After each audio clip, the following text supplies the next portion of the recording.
It's like, and of course it happens the second to last keg of the 14. Like, you gotta be fucking shitting me. It sucks. But I found out I might be working an event that there's like a brewery event at the Field Museum. It's gonna be happening in Chicago. It's like over 60 breweries gonna be there. And I guess we're gonna be there. I was like, "Can you tell me for that?" He's like, "Yeah, I need people." I'm like, "Okay, chime in."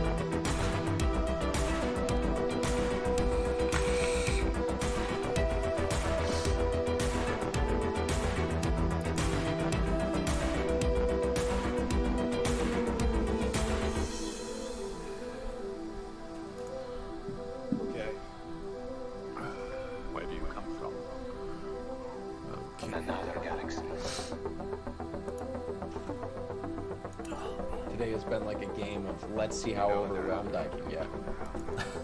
How's that been going? Great. Just peachy. Great.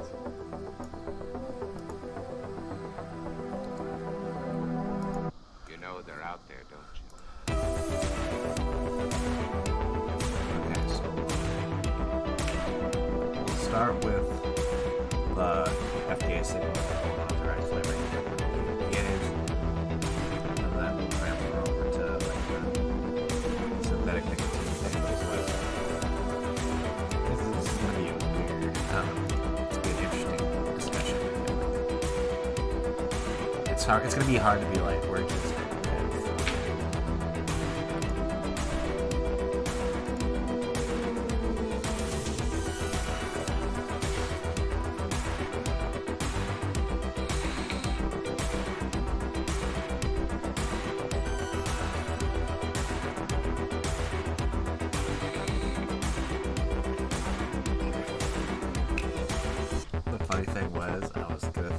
I'm gonna get home in time to where you're like, hey, I'll get a second setup going. Be like, I'm not having one setup today again, and what do I have? Just one setup, and I decided not to get it because I like went to the bathroom and released the seal on the back door and just like, hello, everything that you ate in the past day and a half decides to come flooding out of it. That happens, man. Sometimes, you know, sometimes you get a little backed up and you just gotta purge the system. So like I went to the bathroom like 20 minutes ago, and then I just got back to the bathroom like 10 minutes ago. What the hell is this?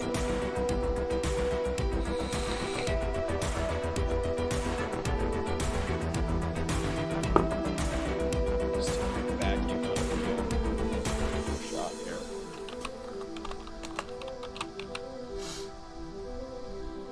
Where do you come from? Another galaxy. Oh, what are we talking about? We're talking about PMTA deadline. We're talking about synthetic. You know they're out there. Yep. Ken Warner. Yeah. Well, actually, we could start with the Ken Warner thing. And then we'll move into the main topic. I think would be a good idea. I'm just glad the actual link to the paper is provided. And this article is provided. Okay, I don't know if this is like a really like a silly article, but actually this is actually pretty cool, I think. I should probably also get the chat out. Here, let's not just put in the chat out this off topic. Which I think is pretty badass. Is it badass or is it funny? It's pretty cool. It talks about something that a specific famous Western person that's going up for auction.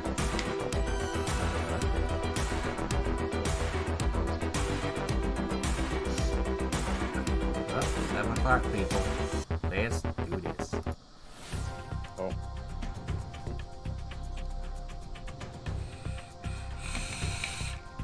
In the history of television, great men and women have brought us up-to-the-minute news as it happens. From the moon landing to the dangers of secondhand smoke. Sometimes they even make us laugh. Are we live? The one thing that stays the same, everyone wants to know what's in the news. From the Voss News Network, your hosts, Poonsauce McNasty, and to give the show some Still have to open credibility, YouTube. My dishwasher was going off. LoganExhales. And now, So back many to things the are just studio. happening. Dude, today, I'm telling you, it's just been one massive game of how overwhelmed can Logan get. That's always fun. That's always really fun. What is going on, everybody? Welcome to another episode of What's in the News. Hope you guys are having a fantastic week. We have a lot to discuss this evening when it comes to, because it's a very kind of weird situation that us vapors are in right now, just because we're one day away from everything in every vape shop practically becoming illegal. It's what it's kind of turning out to be. Is it a weird day, or is it an absolutely atrocious and tragic day? I'm going to say yes. I feel like that fits all avenues and will work. So that's where I'm going to leave that. So we got a bunch of stuff to talk about this evening. Well, not a bunch, just a long conversation about a couple things. But first of all, this wouldn't be a vape show if we didn't do the average vape YouTube thing, which is talking about our buffets. Buffets, whatever you want to call it. I'm just going to do mine first because it's the shortest again, because I was like, okay, I'm going to get home from work and then get home early enough to where I'll be able to set up another setup, blah, blah, blah, have two setups going this time and not be dealing with one setup like I did last week. Well, that didn't end up happening, so you're just going to be stuck with another one setup Poonsauce kind of day. But that's okay, because I'm absolutely loving what I'm vaping on right now. I got the Death Wish Nostromo with the Violator. It's like these two like live together now practically. But I think I still have some J-Boy coils that are still like rocking in there. Some like triple 27s that are like 0.12 and just 80 watts to my face. And I opened this up, I would say Saturday or Sunday. This 60 ml bottle of some of that super good mimosa strawberry rhubarb ginger. Bro, that sounds so good. How's the ginger? That's the wild card. It balances everything out so well. Oh. And it's like, it's not like kind of like that normal like ginger in your face kind of thing. Right, it's not like overly potent ginger beer. Oh no, it's just so well balanced, and it 'Cause sucks. as much as I love a Kentucky Mule, you gotta get the right ginger beer, because a lot of them can just be like too much. Like, I like ginger beer, but some of them out there are just like whoa, pump the brakes, that's a lot of ginger. Right. Supergood's been doing this thing to me lately that it's kind of annoying, but I still love it. Every time I open a bottle of liquid for them, I find a new favorite. Then I open the next bottle of liquid, and that one ends up being my new favorite. I'm like, this is bullshit. Well, I mean, it's all in the name, right? I know.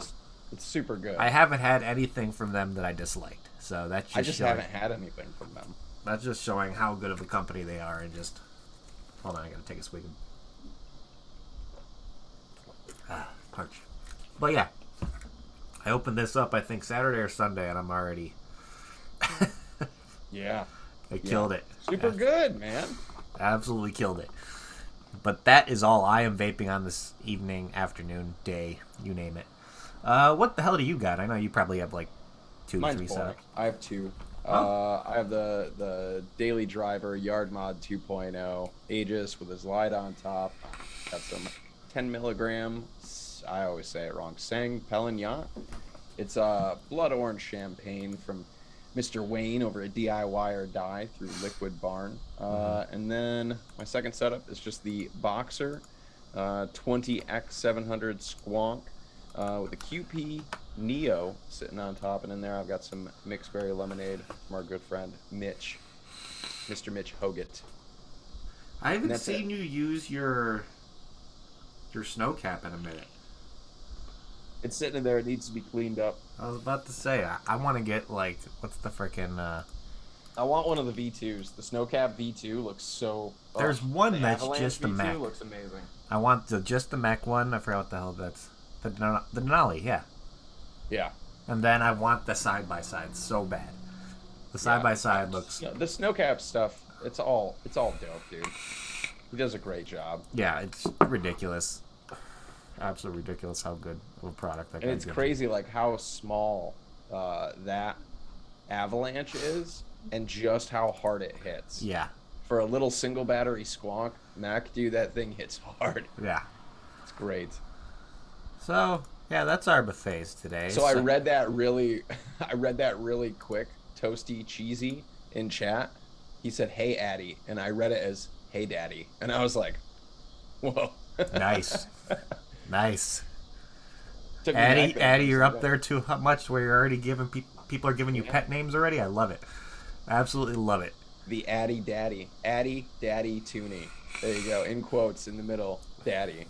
I'm just going to call him Addy I Daddy feel like Toonie we need to have an from now X1 in chat if Addy Two needs to change his name to Addy, parentheses, Daddy, other parentheses, Tootie. That's As what his I name think on we should YouTube do. now. I feel like that would be the greatest thing in the world. Yeah. But, ladies and gentlemen, Sorry for the interruption. yeah, don't mind this.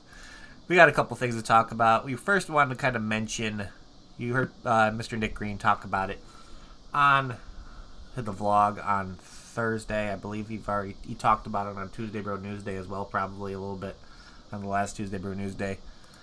But it's something that it's really, okay, there's a lot of things that I like about this, and then me and Logan found some things that we kind of disliked about the vice president for the University of Michigan. I forgot what exact role he plays. That's like a weird kind of name. Where is it? He is What's his role? Dean, I always say this word wrong, Emeritus and the Evidus Donabedian. So he's Distinguished one of the University heads of their, Professor. like, Well, it's medical because a lot of the research. university stuff is Latin. They still use Latin. Uh-huh. So if you speak Latin, please let us know what all that means. Yeah, so you heard Nick talk about it. There's a lot of great things. There's actually, if you go to the link that is I'm posting in chat for you guys right now, it just shows everything on there. But there's some things that we really liked, but there were some things that kind of made us a little bit like, we don't know how we feel about that. And Nick kind of had that same opinion as well. The YouTube video on Kenneth Warner actually talking about the current focus on preventing youth vaping could hinder adults' efforts to stop smoking. The YouTube video is fantastic. I think he did a really good job talking about it. Kind of bringing light from, I guess, good news in Michigan, because all the stuff that we usually hear out of Michigan is just full of crap from Gretchen Whitmer. Gretchen. Yeah, I'm going to say that name in a minute. I feel like my body shivered a little bit when that name came out. Yeah, I was really glad when we kind of just stopped talking about it for a while. But you know, I feel it's like kind of like gotta dig her Candyman. You back say up. her name 3 times in a mirror, and she'll come up and try to take your vapes away. Stay away from my vapes, Gretchen. So it stands for Almost Idle Maniac said it stands for head honcho. I like that. So if you watch the YouTube video, most of you probably have. Really good kind of read on there, but then it kind of started talking about of what they think some of the stuff that needs to happen legislative wise when it comes to things. I know we saw one to where having only e-cigarettes available in vape shops, which me and Logan probably. Okay, so let's just pause really quick. The article that Corey shared is an article from the Michigan News, the University of Michigan News. What we're talking about specifically, and you can find, I'll just go ahead and share it. It is linked in that Michigan News article, but we're referring to a paper from 15 previous presidents of the Society for Nicotine and Tobacco Research, or Society for Research on Nicotine and Tobacco, SRNT. And that paper came out a few weeks ago. Let's see here. A link to another link To give you another link. to yet another link. Okay, I will get this paper though. Just give me a moment. But yeah, go ahead. This is what we're talking about. Is the actual paper from 15 previous presidents of SRNT. back to what you were saying. Yeah. Sorry. So. I just wanted to make sure people kind of understood exactly what you were referencing. Oh, for sure. But yeah, there was a bunch of stuff that it was kind of showing it was from a different side of things, to where they kind of know it's not from people that understand the industry. Obviously, they don't know that a lot of the people that make up most of the industry when it comes to generations of people that have got off cigarettes have been purchased from regular gas stations, convenience stores. I would say most of the population within the U.S., that's where a lot of the sales have came from when it comes to all of that. Can somebody in chat, maybe Addy, just make sure that link is to the actual PDF really quick for me, for the balancing consideration of the risks and benefits of e-cigarettes. And then again, all 15 previous presidents of SRNT are listed. There's some familiar names: Neil Benowitz, obviously Robert West, Ken Warner, Nancy Rigotti, Dr. I always say his last name wrong, Raymond Niora, I believe is how you say it. Some familiar names in tobacco and nicotine research up there. So yeah, this is really good. This is really good. If you read through this, there's an emphasis on the research, on current research. It's not, just propaganda about youth use and all these dangers and, heavy metals and brain poisoning. And no, this is really good. These are qualified people who have been doing this for a really long time and genuinely care and are knowledgeable. They looked at the research and they stand behind e-cigarettes and they stand behind flavored e-cigarettes.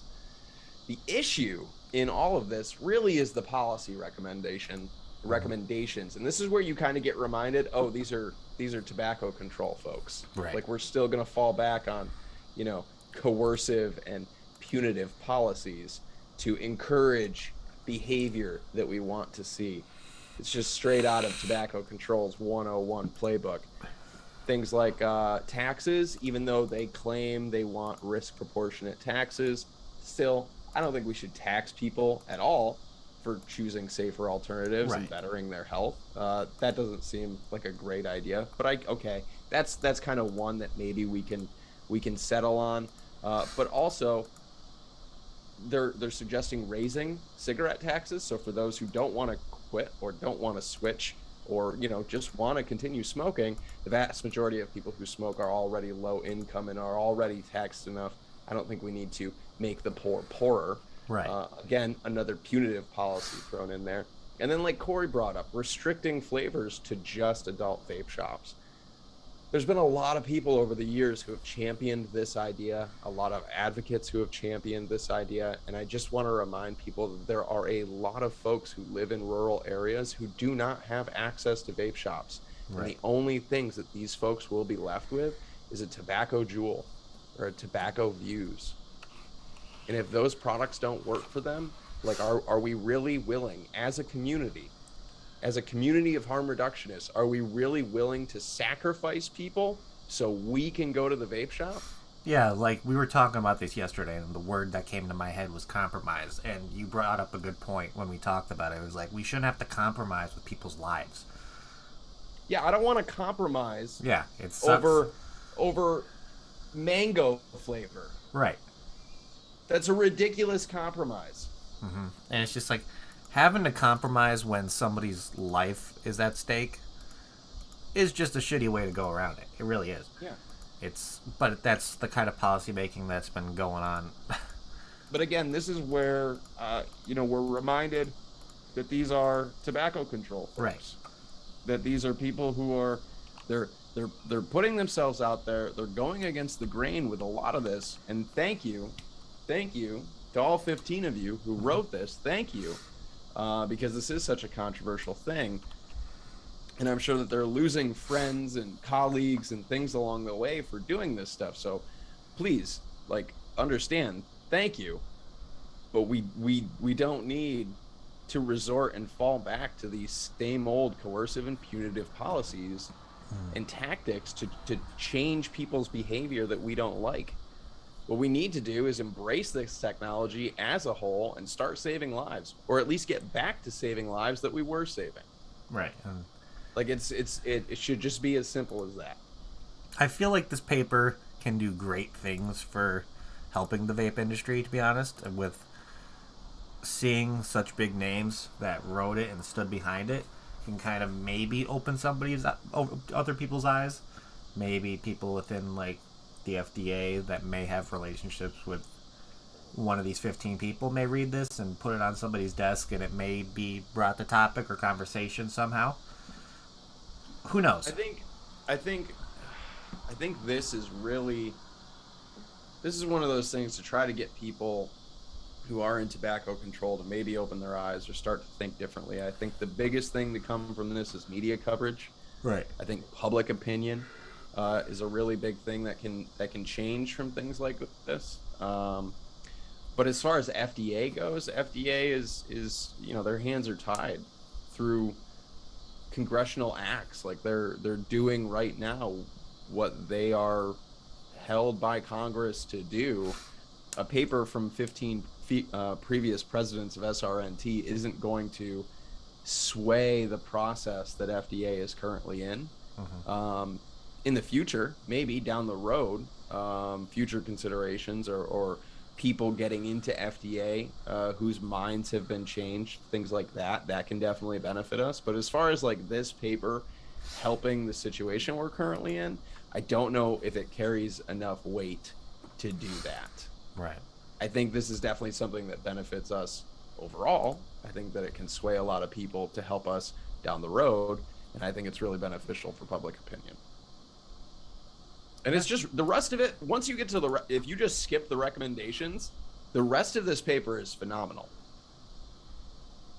Yeah. They shoot down myths along the way, they clear up, they just lay the science out there as to what's happening with vapor technology, what's happening with nicotine. Like, they really do a great job. You just get to the I got to the recommendations of this paper and I was instantly let down. Like within 3 seconds of reading recommendations, I was like, oh, right. You were reading okay. this whole thing, you were like, yes, thank you. And then you got Yes. the recommendations, you were like, oh. I was like, oh, now I'm reminded of who you all are. Okay. Yeah. It's like one of those, like, don't blow your load too early, otherwise Yeah. Yep, exactly. So, that's a thing. It's a good read. It's definitely good for people to keep their hands on because... And Homicidal Maniac, you're absolutely right. I don't think they know any other way, to be honest. And that's true. Folks like these guys who have been in this for literally decades, it's so easy for them to fall back on those, tried and true methods, tax them, ban this and that, ban the things that appeal to youth or whatever. Like, those are tried and true playbook methods that these folks have gone through for literally decades now, and they're just going to resort to them regardless of the change in delivery, regardless of the era that we're in right now. Like, the same tactics that applied to help, like, to quote unquote help reduce smoking rates in the past, they don't apply to this technology. They don't apply to the era that we're in today. I mean, did taxing and lying and creating burdensome regulations in I don't know, the 70s or 80s or whatever start to reduce? I mean, the biggest drop that we ever saw in smoking at one point, like one single drop, was in 1964 after the Surgeon General's report came out. That's education. Mm-hmm. When we started to educate the public is when people started to stop smoking.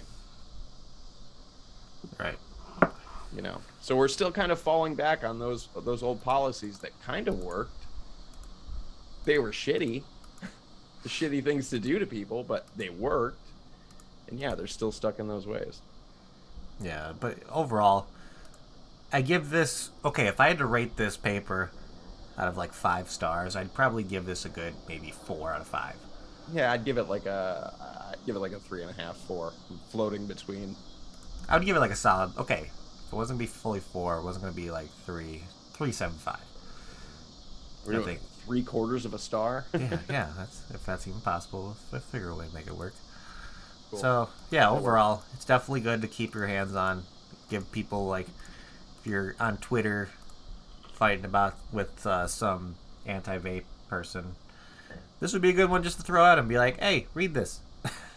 Yeah, they'll get to the recommendations. They'll be like, see, restrictions, taxes.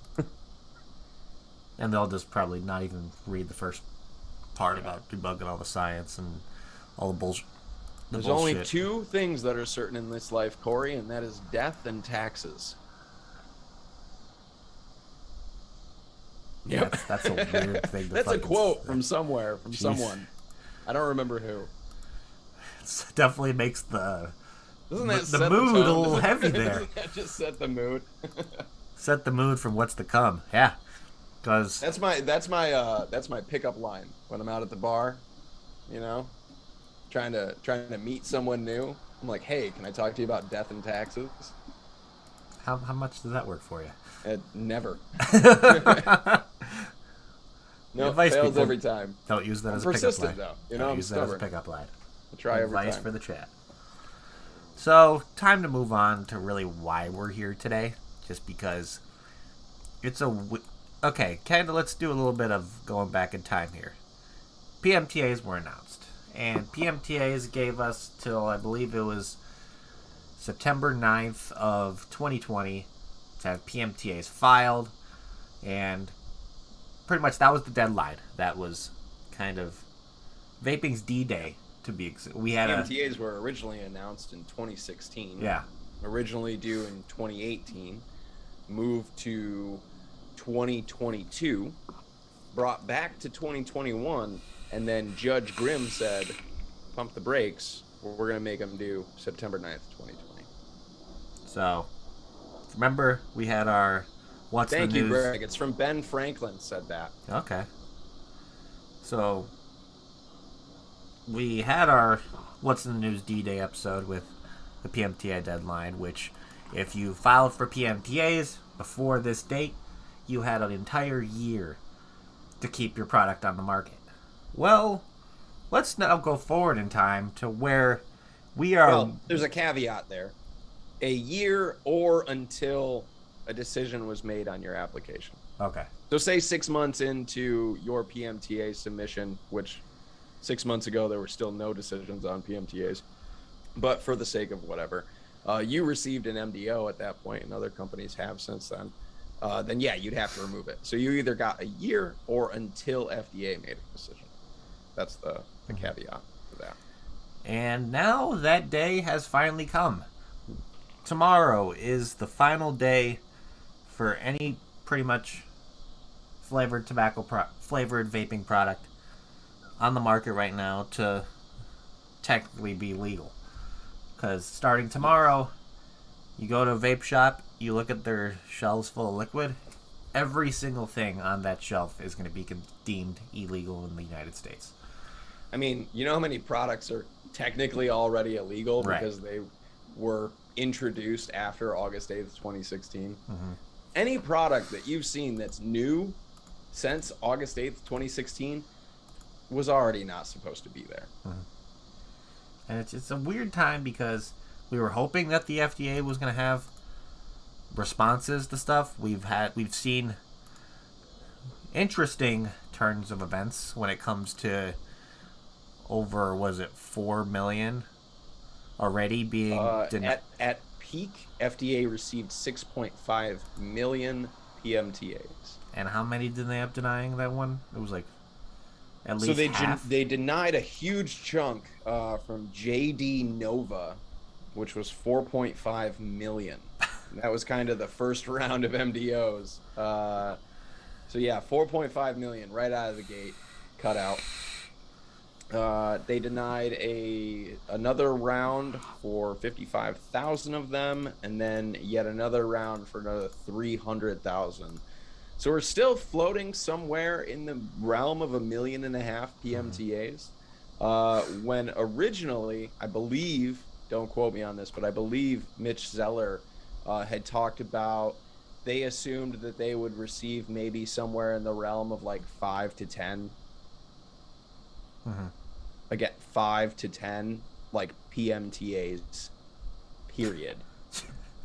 I was waiting for you to add on a little bit of not just, maybe I was thinking of 1,000. No, At the just end of that, like no, you can just- count them on your fingers, 5 to 10, Okay. and they got 6.5 million. I guess they're kind The of industry was like, we're just gonna give you a shit ton to do. their predictions. They saw that they're like, oh fuck. Yeah. Yeah, we just flooded them. So, with all of those kind of denials and all that kind of stuff, having that many just pretty much taken off the board already, there's a little article that came out on August 26th from our good friend over at Mr. Jim McDonald at vaping360.com that kind of opens up a little bit of a discussion that's a little bit scary to think about. So I'm going to put this in chat for you guys if you guys haven't read it already. Title for this one is FDA signals it won't authorize flavored e-liquid PMTAs. So let's go through. Remember, this was all written on August 26th, so when it said announced today, you get it was from that day. So the FDA announced today they rejected 55,000 pre-market tobacco applications from 3 small e-liquid manufacturers. That eliminates about 2% of the more than 2 million remaining of the 6.5 million PMTAs originally submitted before last year's September 9th deadline. More importantly, the federal regulators seem to indicate that it will probably be not authorize any bottled e-liquid in flavors other than tobacco. Within 2 weeks before September 9th, grace period is up. That will most likely mean rejection for almost all remaining PMTAs. So, let's see. And to be clear, what FDA is denying these PMTAs for is essentially, I believe they're just calling it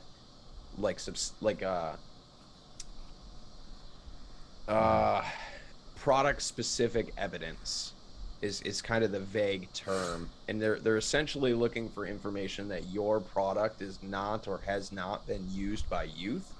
So my understanding, and again, don't quote me on this, my understanding of it is something kind of like product survey data. You know, who's buying your products, who's using your products. That's a big undertaking for companies to do. And also, if companies do receive PMTAs, they will have to do this kind of market surveillance, post-market surveillance after PMTAs as well. But that is kind of what FDA is denying these applications for. And FDA is kind of doing this real shady, kind of shitty thing where they're going through an application. And when they get to that point in this application process, if that application lacks that component, they are stopping the process and denying it right there. And that's what they've done for basically all of these MDOs. The big issue with that, besides these companies, forking over all of this money to go through all of these studies and get all their data, all their ducks in a row, submit, is that if these companies were to get that data around and resubmit their PMTAs, they still at this point don't know if there's anything else wrong and or missing in their applications. So these companies could spend all this money to get this data that FDA needs and then resubmit their PMTA, which again, folks, remember, submitting an application to the FDA, a PMTA, is free. Submitting the application costs no money, and they've already spent all the money on all the rest of the data. So they would have to spend the money, do their research, do their survey data, get all of that figured out, and resubmit. FDA will then restart their application process over, and if they pass that hurdle, then we'll continue their application to maybe find the next thing that's wrong. Shut down the process, MDO, come back when you have it.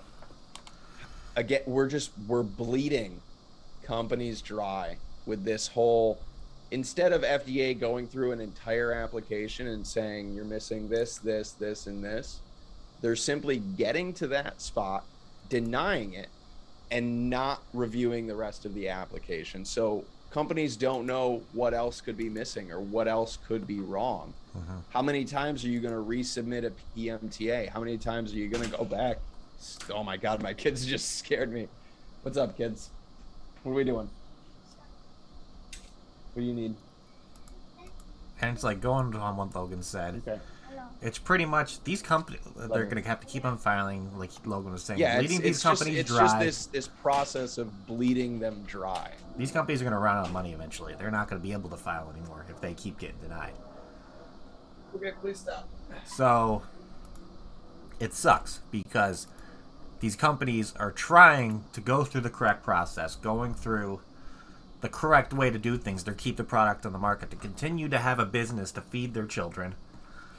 And the FDA is just throwing them through a loop and just kind of making this whole process of getting your PMTA filed such a shady ordeal to where it's just, by the end of this, people was like, I don't even want to do this anymore. It's going to get to that point where it's like, I thought we did all we had to do. We tried to follow all the guidelines they needed, and they're still denying things. What's like, you just have your hands up in the air. It's like, what do I do? Well, FDA has still been so unclear with companies as to what is required, what is necessary for a PMTA. I mean, final guidance on PMTAs came out months before PMTAs were due. Not years, months. In the middle of a pandemic. So yeah, I mean, it's literally just bleeding the industry dry. So LabWorks is saying they're at a figure of about 20 million naked is in PMTAs for. Yeah, I have no idea how much. And imagine, okay, give that one for an example. Naked spent 20 million on their PMTAs. MDO comes out of nowhere. They're missing something. Probably have to spend. It's not necessarily 20 million down the drain, right? Because all of the data that you have, again, the rest, like so far up to that point, you can still resubmit all of that. So your 20 million is still well spent on those PMTAs. You just don't have any idea how much more you're gonna have to spend, and or if FDA is even gonna to say, okay, yeah, we're willing to approve a flavored product. That's still the biggest unknown. But the big thing right now is this bleeding the industry out process that we're going through. If FDA actually wanted to, help small businesses, help manufacturers get through this process, like we were told by Secretary of Health and Human Services, Alex Azar, at one point or another, I believe in 2019, that there would be pathways and assistance and guidance from FDA and all these things. If that were true, the best thing that FDA could do right now at this moment is review an entire application and let companies know completely what's missing. Not this stop and go, stop and restart process that we're doing. And I think they're just doing that to save time. And maybe they think, oh, it's fine, we're just saving time. No, you're putting people out of jobs. You're taking people's livelihoods because you want to save time. Yeah, it's crazy. It's absolutely. I agree, Billy. It's insane, and kind of what I wish would happen if this magically appeared to be a news article tomorrow. I'd be very, very surprised. And when when you were talking about releasing somebody's PMTA and showing what the appropriate information looks like, I wouldn't be surprised if something like, I mean, I'm not saying this is going to happen, but I wouldn't put it past the FDA to do this, to where tomorrow we're going to wake up and they're going to release a PMTA filed by, let's say, Views or Juul that passes their pre-market tobacco application. Well, and here's the other thing, too. They're reviewing based on market share. Mm-hmm. So if we are going to see any products that get actual approval tomorrow, which I personally think is just unlikely to begin with, it would be an incumbent tobacco company product based solely on market share. So yeah, the likelihood, if we see any news about product approvals tomorrow, it's going to be Views, it's going to be Juul, it's going to be possibly like Blue or Enjoy. Yeah. it's not gonna be naked. Yeah, it's just so People need to also remember that Philip Morris spent billions. No, I'm just kidding, not billions. Millions, though, literally millions on their IQOS PMTAs. Yeah, they spent a lot of money on their PMTAs. Not billions, millions. I think it was. I'm gonna look it up. I want to say it was 2 on just the IQOS. I have it somewhere. Go ahead and carry on. I'm gonna look this up just out of curiosity. With that, I mean, I find it very unlikely that something like that would happen, but that would be better than nothing, because then if we see an approved PMTA and they release that to kind of show what data is necessary, that would take so much of the headache away from these smaller businesses, so much of the unnecessary spending and unnecessary back and forth going, okay, this is the right thing, I'm not sure, is this the right thing? Sure, let's attempt it, and then be denied, and then have to go through and like, let's see if this is better now. It would take away so much of the hassle, because then you'd have pretty much a blueprint right there for what you need. You just have to apply all the information that PMTA has to your own product.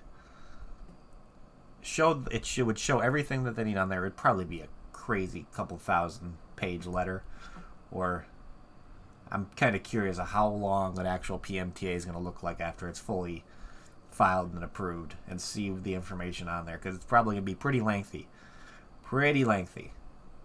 I would say it's probably going to be a good couple 100 pages. I would not be surprised on that one bit. So yeah, so you're saying Philip Morris submitted a modified 255,000 pages for PMTA. Yeah, that was their PMTA. That's insane. And looking at what Jim McDonald's saying, where there's something signaling that no flavored product is going to be approved. That's why because I believe Enjoy and Views did file for flavored products, didn't they? I can't confirm if Enjoy did. I believe Enjoy did, but I know for a fact that Views submitted PMTAs for flavors. Yes. So that's going to be the real thing right there. With all these denials, people have these assumptions that FDA is not going to approve any flavored PMTAs. And so all that we're going to see on the market is just going to be tobacco and menthol. Where, let's just say if one of these companies file a PMTA with flavors in there, get approved, that gives us like a slight glimmer of hope. Like, okay, they did something right to get this on there. Now we need to figure out what we need to do to make sure that happens to us. I mean, it's an unflavored PMTA. I thought I saw something on there where there were a couple companies. There are companies that have submitted essentially like a nicotine base. Oh, I want to say that question. Your name is amazing, by the way. I just want to say that out loud. It's messed up, but hysterical with my messed up sense of humor that I have. So yeah, and I wouldn't be surprised at all if Enjoy has another probably a couple 100,000 sheets on theirs, because I trust Enjoy's information. They try to, and they're kind of on our side as well.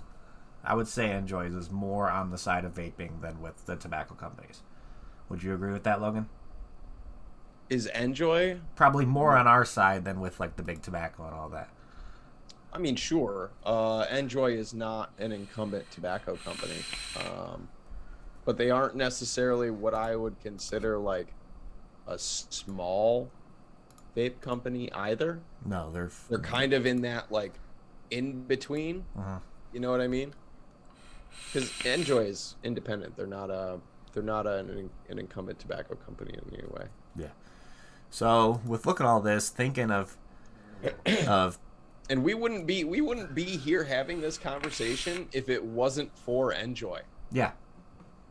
So I mean, a lot of respect for Enjoy. Yeah, they put a lot of work and did over the years. They've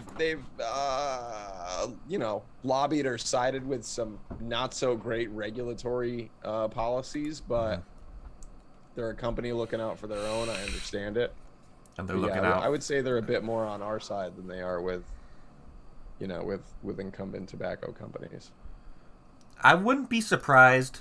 R. Kelly's pea sheets. I can't believe I just said that out loud because it's hysterical.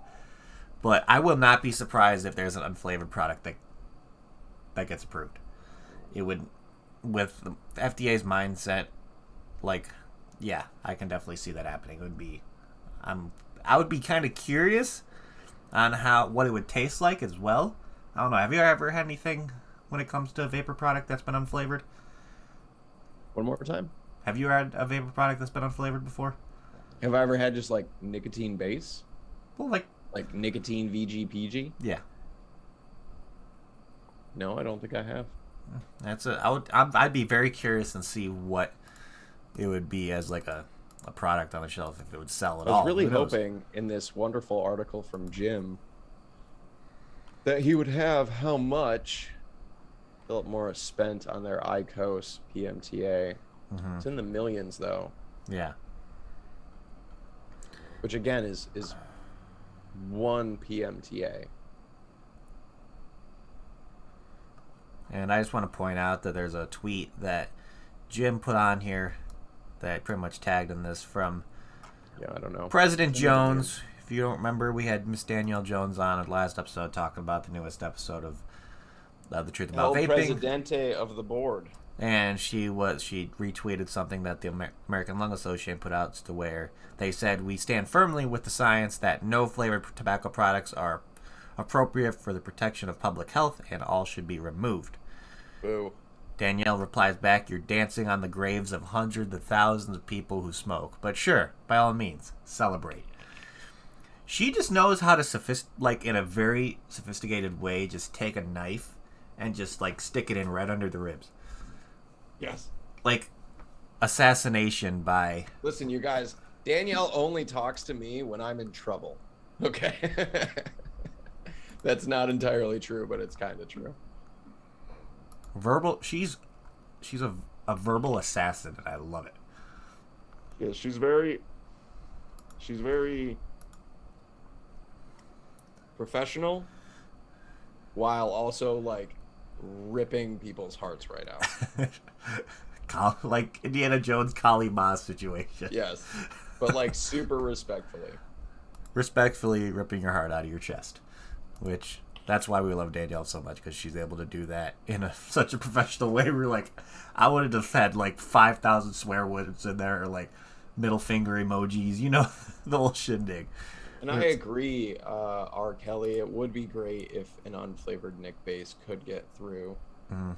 But I think FDA knows if they approve an unflavored, just nicotine base, it'll just be for DIY. Mm-hmm. I'm pretty sure they have a full awareness of what DIY is. They're not, FDA isn't stupid. They might be evil, but they're not dumb.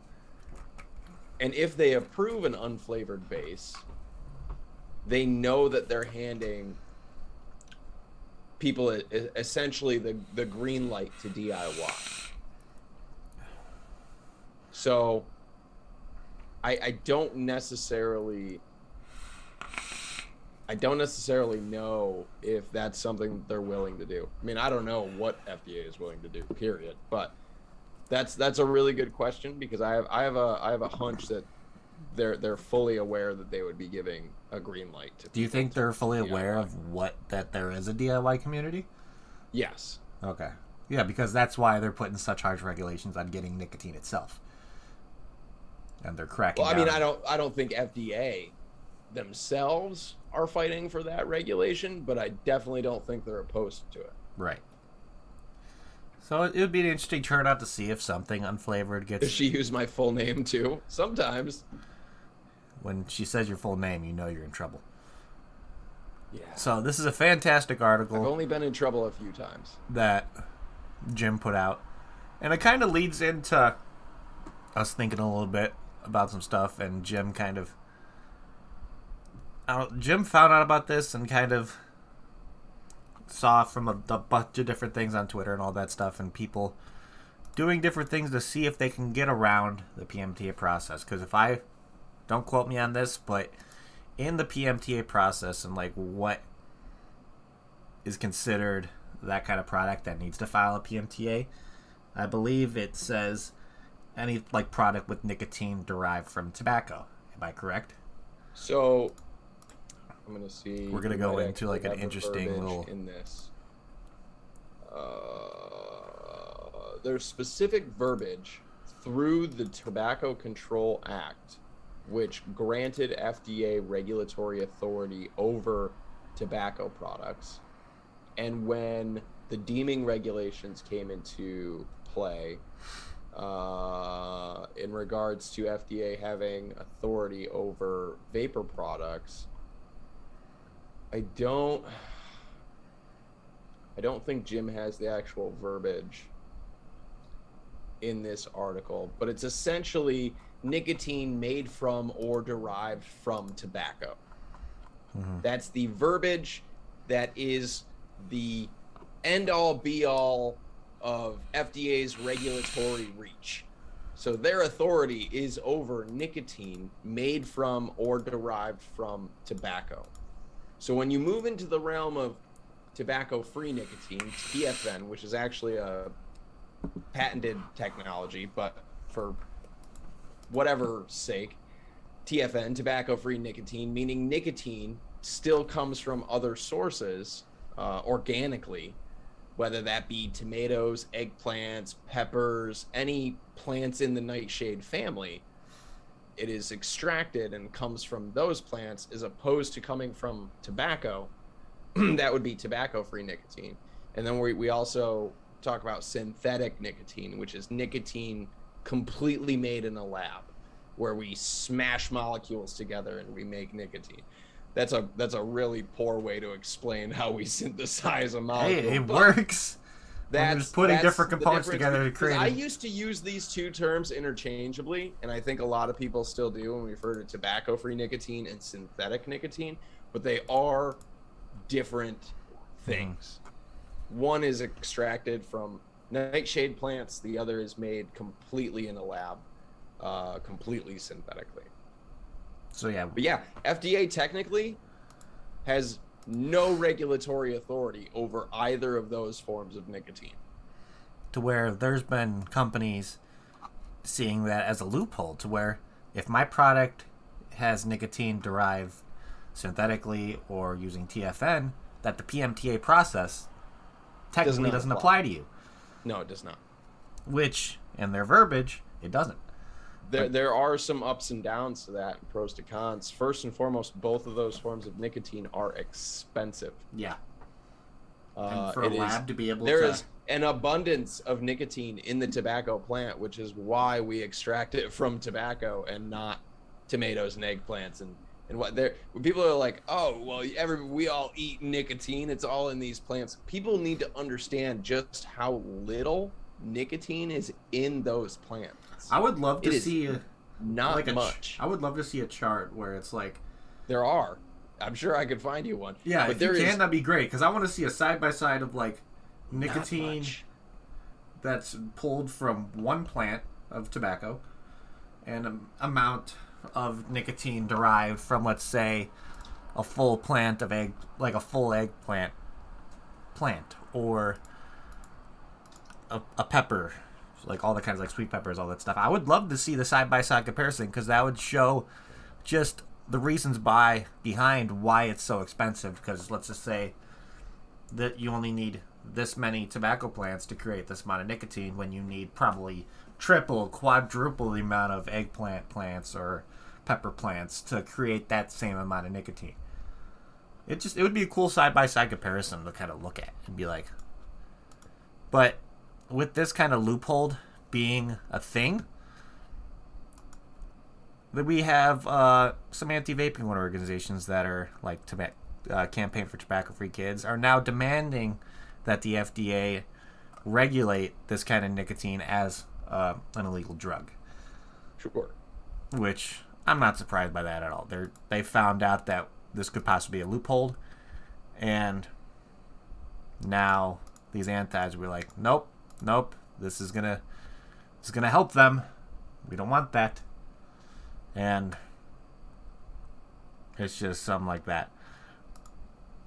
So let's see. Let's see what else we got. It's just, I don't know about this.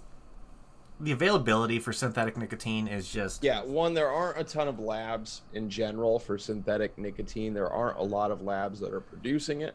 So Logan, would you be able to talk not about this for like 2 abundance minutes of it. while I step away? Yeah. I'm There's talking not, about the... Okay. Yeah, there's not an abundance of it available as opposed to nicotine that comes from tobacco. So that's one of the big hurdles.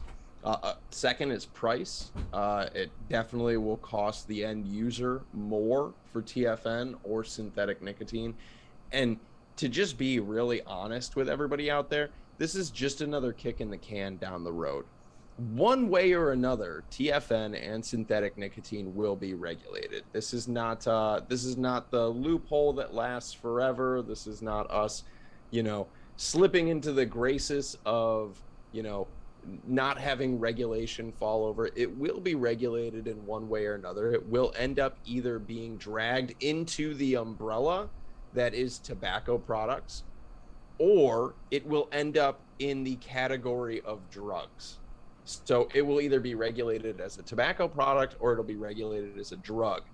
The good news is it will buy us time, and it would take an act of Congress somewhere along the way to change that verbiage under the TCA or the deeming regs, one of the two, I believe the TCA, to give FDA authority to regulate synthetic and TFN nicotine as a tobacco product, or it befalls them, under the pathway of being a drug. This is one of those. This is another one of those things in vaping where we kick the can down the road to get by. I'm fully in favor of companies switching over completely to synthetic or TFN to continue to sell their products, to stay in business, to keep helping people stop smoking by the, best means possible, or whatever means possible. But again, this is not the win that I think we all would love to see. Addy Tooney, tobacco leaves contain 2 to 8% nicotine combined as a mallet or citrate. I gotta move my pop-out chat because I can't see the rest of what you said. The distribution of the nicotine in the mature plant is widely variable. 64% of the total nicotine exists in the leaves. Yeah, and I read somewhere a little while ago that by weight in dry plant matter, nicotine only makes up 0.5% of the overall tobacco. Okay. So Addy put it in here right there where it's, I guess this, I'm guessing what Addy put in here is for the actual tobacco, where it's 18% is in the stem, 13% is in the fruit, and then 5% in the flowers. Yeah, I don't know. I don't know. So that's... But regardless, there's a lot more nicotine in tobacco than there is in eggplants. Yeah. This is why we don't smoke eggplant stems. This is why we smoke tobacco, Right. And just that'll put you into it kind of puts an understanding of why synthetic and TFN is so expensive. I mean, you either have people who are completely producing this product in a lab, or you have to extract tiny amounts from a fuck ton of vegetables, So that's why, and that's why we don't use it. That's why, every company since the dawn of vaping has just used nicotine from tobacco, because that's also used in agriculture and other things outside of just, nicotine for vaping. Liquid nicotine existed before we started aerosolizing it and inhaling it, mainly for agriculture, because it's also a pesticide. But yeah, it's not cheap. There's not an abundance of it, and it's not a permanent solution. Well, because I know there are companies that have used synthetic since day one of being There are companies. I don't know about synthetic or TFN. synthetic, I know but there's there companies are out there companies who have that have used TFN from day one, because there's a few out there that like their whole shtick was like completely remove yourselves from tobacco and use our nicotine. And I believe that's the company that actually patented TFN. And that was like their whole big shtick was like, if you really want to stop using tobacco, come to us. Yeah, it's like, I mean, it's if a great, that's your thing. it's a, for a marketing platform. Yeah, it's a great. I think the only, if there is any benefit anywhere to using TFN or synthetic, it is the absence of TSNAs, which are tobacco-specific nitrosamines, which are still present in very low, hardly detectable levels in nicotine derived from tobacco. And that's it. Like that's it. So, But those same levels and or about the same levels are available, or not available, but are in products like snus, which we have an abundance of data from Sweden that snus is essentially harmless. And I say that with the caveat that nothing is fully harmless. right. Breathing isn't fully harmless, so it's like, Yeah. It's dangerous business walking out your front door. Right. So, I mean, seeing that this could have been a loophole, I can see companies trying to scrounge around last minute. Probably, I would say. there already are. I mean, they're. It would be a dumb certainly idea already to are. be doing it weeks before, but I can see companies doing it probably trying to switch believe, over. like, over the last year, I think there's been a number of companies that kind of looked at their options that were on the table and said, you know what, we're going to go with this just because then we don't even have to go through this process right now. But again, the biggest takeaway is this is just kicking the can down the road. Eventually, somebody's going to take that can, and you're not going to be able to kick it Eventually, anymore. somebody's going to regulate the shit out of that can. Yeah, so to what I look at this, if there is a loophole in the PMTA process, it's only a temporary one. Yeah. But most likely, the FDA is going to, or the government's going to regulate synthetic and TFN in, I don't want to say as harmful of a way as what they're doing with vaping, or just how they feel about It'll nicotine in depend general. on if it goes the drug route. Yeah, it'll be awful. Yeah, If that's it goes a the whole nother tobacco ballgame. route, it'll be the same thing that we're dealing with right now. So who knows what they're gonna do with it? I like how I said before. This just seems like a temporary fix.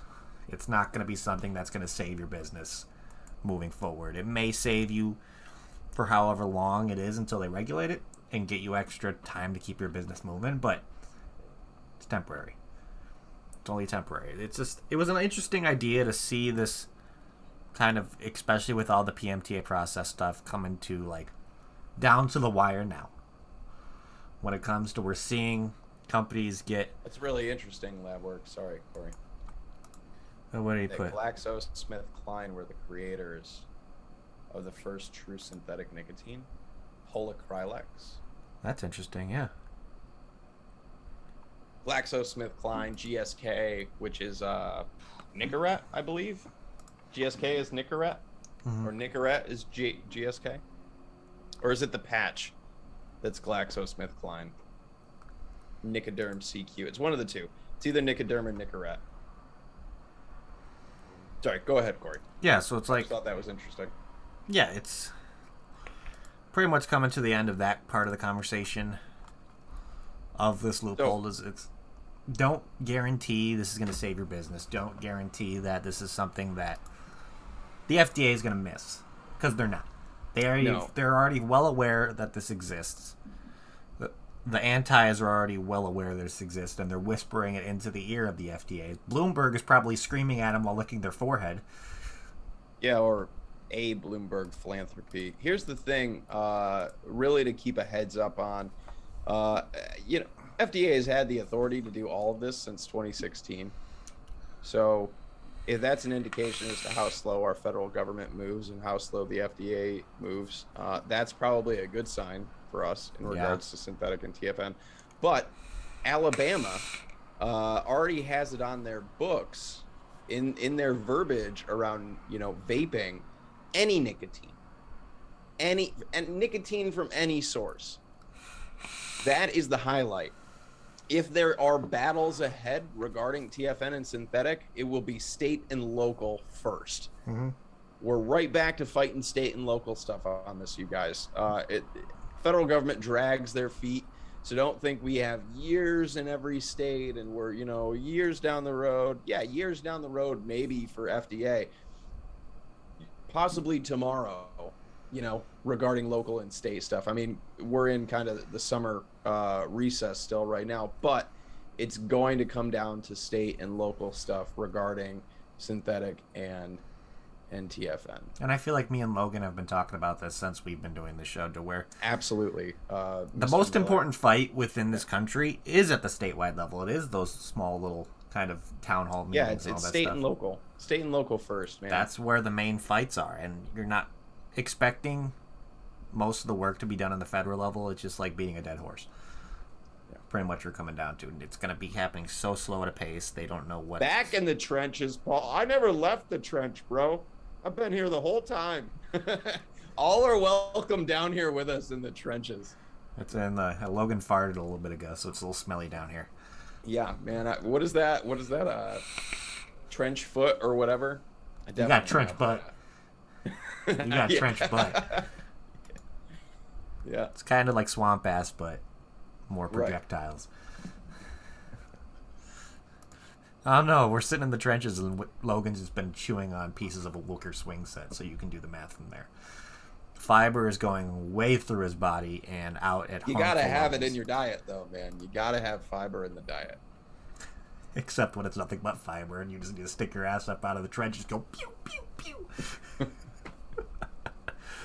But that's ending kind of going on the end of this kind of with the PMTA stuff. It's going to be a weird kind of thing that's going to happen tomorrow. I mean, we were when we had the initial the vape Armageddon practically, to where this is D-Day on that first September 9th. And we were like, we don't know what's going to happen tomorrow. And we're having that same thought now. We have no idea what's going to happen with PMTA. I mean, if I were to guess, if I were to just take a don't quote me, this isn't gospel here, guess, not much is going to happen. No.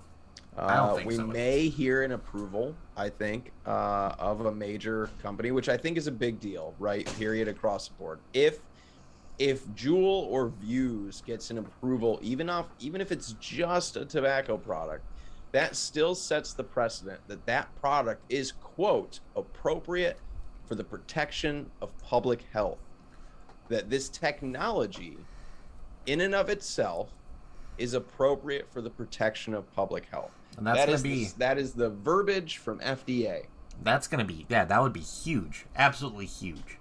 So regardless of what happens tomorrow, if there is an approval, that is good news. And I want people to just really soak in that idea. It's not great news. It's not the best news or the news that we all want, but it's still good news. And with how the industry... And then honestly, I don't think much else is going to change. I think from there, we're still going to see MDOs coming out. I think FDA is going to drag their feet. There's a possibility FDA tries to go back to court for an extension. FDA still does have their discretionary enforcement that they can use on a case-by-case basis. But I don't think tomorrow is going to be this grandiose, every vape shop shuts down, the industry is over, America has fallen. I really think we may see some news, one way or the other. But I think this industry, we get really worked up every time something happens. Demon flags, 2020, D-Day, Armageddon every time. And then it seems to be kind of quiet. Business as usual. Yeah. Well, you're going to see at vape shops tomorrow. And I don't It's gonna be want to business say as that, usual. like I'm shrugging it off like none of this is serious, but I think we'll see an announcement. We're going to see an announcement most likely about either, Views or Juul, just again based on market share. And then that'll be that. And then I think from there we're going to see a lot more MDOs. That is not a thing that is coming to an end anytime soon. And yeah, I think you're going to see. I think the next battle is going to be what happens with the approvals that we do see, and then what comes about down the road regarding synthetic and TFN. Yeah, we'll see what happens there, but kind of winding things down a little bit. And Miller, if they don't approve any products, though, they're going against their own tobacco harm reduction mandates. Things that FDA themselves have said about these products. So if they don't approve products, they're shooting themselves in the foot. And if they don't approve any products, there are massive grounds for lawsuits, for legal recourse. Those are things that's that going FDA to take another also has 6-7 weigh years here. to go. So I do truly believe that we will see an approval announcement tomorrow of a major company in probably just tobacco, right? Like just a tobacco flavored Juul or just a tobacco Views or one way or the other. But again, first and foremost, this is all just my speculation here, you guys. This isn't gospel. But that's still good news, and I want people to still take that. Don't rush to Twitter and be like, oh, burn down the FDA. We absolutely can burn down the FDA. I'm cool with that. But remember that is good news in and of itself, because that means that this technology is appropriate for the protection of public health. Right. And there is way too much money in tobacco. I completely agree. Well, time to move on a lighter note a little bit. I don't have a funny news article to talk about, but I found a pretty cool one to talk about. So, got this off NPR.org. And well, if it comes from NPR, it's got to be good. Right, but this isn't when it comes to legislation or just political things. It's something that I guess you could say it's a popular item, just because of who it kind of did its work on, I guess you can say. So we all know who Billy the Kid is here. He was a famous kind of, well, he was like a robber, wasn't he, in like the West? Yeah, it was like Wild West. Wild West, and I don't know enough about Billy the Kid to sit here and talk about who he was. The gun that actually killed Billy the Kid is actually up for auctions, and the starting bid. I want to see if people in chat can see the starting bid before I even post a link in chat. All right, guys, take a guess. The gun that killed Billy the Kid, how much do you think it's going for in auction? Outlaw, says Addy Tooney. Yeah, so he was an which outlaw. is what most of us are about to become. I consider myself an outlaw already, so screw it. Yeah, I'm well familiar with navigating illicit markets. It's not my first time. Yep, see, Paul has his pirate hat on. I'm happy for him. Arg. Hey, Paul, what's a pirate's favorite letter? Corey? I'm not even going to say it because it's the most obvious thing out of the... What's a pirate's favorite letter? I'm not going to say it. I'm not going to say it. Say it. Arr. No, it's the C. I hate you. Hate you. Absolutely hate you. Sorry, I'm a dad. I got to have dad jokes. Okay, so we got a $5 million bet. We got a $10 million. Okay, so you guys, all you guys are a little bit high. Yeah, they are. A little bit high. And Kinda not the right kind of high either. Just going to say that. So, the gun that killed Billy the Kid is starting bid is now $2 million. So, a revolver that killed one of the most famous wanted men in the Wild West 140 years ago is slated to be offered for millions of dollars next month. Prior to his killing, a judge said that to have sentenced famed outlaw Billy the Kid, hang until you are dead, dead, dead, and then... Not just dead, but dead, dead, dead. But his response to the judge that said that to him is like, and you can go to hell, hell, hell. So that is awesome that he said that, to be honest. That's just a bit like, that's the most like big middle finger to the judge in the world. So, legends like these, some facts and others fiction. Actually, I'm just going to post the link to this article in chat because I think it's pretty cool. Just I don't know, seeing like relics that had to do with like very big people in history, I would consider Billy the Kid a kind of historical. I don't want to say icon. I think most people know the name. Like, I don't know enough about Billy the Kid, to talk about him. but I Yeah, know it's the something name. that if you were a kid that kind of wished you were like a cowboy in the Wild Wild West, you may have imitated Billy the Kid at a time. And because he was an outlaw, he was a cowboy kind of thing. So,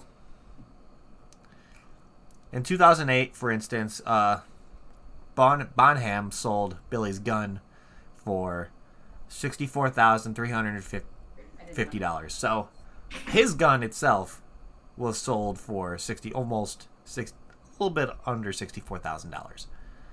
That's just his gun that he used. So the gun that actually murdered him, I guess, just because you can say this gun was used to kill such a famous outlaw, I can assume is going to be a little more money. I mean, you would think the gun that Ulysses S. Grant used in the war is probably going to cost less than, let's just say, if he was murdered, than the one that murdered him, because it was what's going to have more an impactful kind of story behind it. I guess you can say it's like the gun that I mean, it's a collector's thing, right? Like, so me personally, I have no interest in owning the gun that killed Billy the Kid. right. So for me, this gun holds no value. If you're a collector of historical murderous weapons, this gun And there are people holds a that are lot gun of value collectors that are to kinda you. like that. You know, that's the funny thing about like collectors, right? Like it's like that idea of one man's trash is another man's treasure. Like I have no interest in owning the gun that killed Billy the Kid. To me, I'm like $2 million for this. Who cares, you know? But to the right person, yeah, absolutely, they're gonna drop $2 million on this gun. And there's like you look at kind of like historical artifacts and all that stuff, there's a huge collector's market for stuff like that. Oh Huge. yeah, absolutely. When it comes to like, Absolutely. especially like something that's over 100 years old, like maybe I know there's a huge market for like Civil War and Revolutionary War weapons still. And so it's like, or there's people that are out on the East Coast that are maybe like doing something in the yard that they dig up something from that era, possibly a musket, like the knives that they use on the tip of the guns. Oh, the bayonets. Yeah, the bayonets or like something like that. And it's just, I feel like if it's like, because you could probably get something like that restored. It's probably not going to be cheap to have something like that restored, but No, I would assume not, especially if you just like found it in the dirt. Like probably it's a couple it's hundred probably years in of pretty rust. rough shape. But it's Yeah. like seeing, like that's what I like about going to like museums and stuff like that, seeing historical artifacts like that, because it kind of puts you in a different time, and it makes like looking at this stuff and it's like, this item has been here longer than I've been alive, has seen bloodshed for through the centuries, and it's just, I don't know, see stuff like that's pretty cool. It's like, imagine, yeah, so like everything has its own like kind of story to it. Every item throughout history has a story, and this gun has a story, and that's probably why it costs $2 million. Oh yeah, I mean, if it was just a gun from that era, it would not be worth nearly as much Right. as it is. But it holds that, you know, that historical significance to a famous outlaw, to Billy the Kid. So, yeah, that's pretty wild. That's a lot of money for an old ass gun. And to I wrap want up- to know if like fully refurbished, fully done, if it still shoots. I think I've seen people where it's like, I don't know if it's like Pawn Stars or something, where I've seen people bring in those kind of era guns, Yeah, and they actually take them to the gun range and fire it. right. So that's a cool I would thing. be scared to, right? Oh yeah, be terrifying. I would be terrified to shoot that gun because you there's don't so wanna many things just- that could go wrong. Pull the trigger and blow back. Yeah, yeah, absolutely. It's a I mean, scary possible idea. You know, something could be off and you don't restore it, you brush it off and leave the patina. Whatever, Mowgli vapes. I want it fully restored, no patina. I want to use it and have it sitting next to me as I'm on my front porch yelling Yeah, it at could kids just to be get off my lawn. one thing wrong, you know, in the barrel or something and everything could go bad. So yeah, I would be terrified to shoot it. But I would Rap- shoot it from like inside one of those boxes. You know what I mean? Where like, you ever watch Mythbusters? You ever watch them shoot a gun on Mythbusters and they do it from like afar with like a string? That's how I would shoot that gun. probably be the safest way to do it. Yeah, absolutely. But instead of ending this whole show that we talked about, we had a lot of topics we talked about, had a good conversation. But instead of our usual testimonial thing that we're going to do tonight, I want to let out a challenge for everybody in chat. Hit up either Logan or I's DMs somewhere, Instagram, Twitter, you name it. Give us your testimonial, and if somebody gives us a testimonial for their how they switched to vaping and all that stuff, we will read it on our next episode of What's in the News. What do you think about that? So anybody in chat right now, DM us anywhere. DM us your testimonial. I will go one step further. And post on however you quit smoking, whether that be through vaping or snus or pouches or gums or whatever it may be. I would assume most people here in this chat switch to vaping, and that's how they quit smoking. But however you quit smoking, share your story with us, and we'd be happy to share it right here. Yeah, because we want... That's dope. I think that's a cool idea. The people that are here every single other week, every 2 weeks that we're doing this, the one that's showing us love, we want to share their stories and be able to kind of give delight people that also, we know. If you haven't done it yet, please share your story on CASA.org over on the testimonies page. Yes, it's just while you sending it you to can me. Just copy and paste the thing that you send me and Corey. So leave that a challenge for everybody in chat. I want to see if people actually get off their butts and do it. Who knows? Addy, I'm counting on you. You don't even have to get off your butt. You can literally do it sitting down. You can literally be on the can with your butt exposed in the toilet bowl and do it. You could have your butt out in the wind if you wanted to. I mean, you might get like arrested for nude in public or something. If you're in your backyard, you could do that. You can.